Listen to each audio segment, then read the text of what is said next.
Good day and welcome back to the channel. So let's take a look at what we'll be anticipating for the day on our GBP USD. Make sure you click on the subscribe button if you are yet to subscribe. If you know you've not subscribed yet, make sure you click on the subscribe button. Make sure you like, share, make your comments. So let's start with our trend on our GBP USD. So if you have to zoom it out right, and you can see that GBP USD is clearly on an uptrend move. So we add this high, then GBP USD eventually gave us an higher low. Then here comes the higher high. The market eventually gave us a pullback, which is our higher low.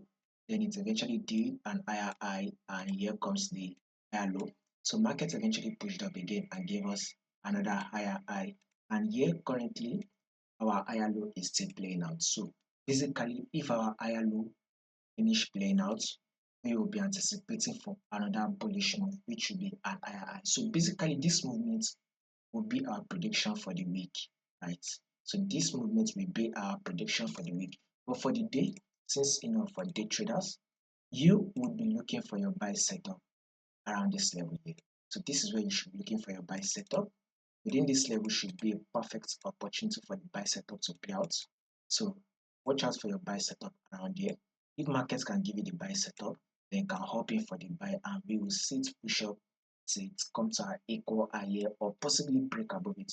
If markets does not give us the buy setup around here, market is likely to drop a little bit and give us the buy setup around here. So these are the two within these two levels where markets will likely give us buy setup.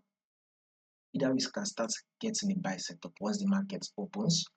The buy setup might start playing out, then we can hop in for the buy and it will go bullish. Or if market drops down a little bit, the buy setup should form around there and we will go bullish. So above all, our next movement on GBP USD will be a bullish move, which means we should be going long on GBP USD. So just subscribe to the Telegram. I'll put the link in the comment section.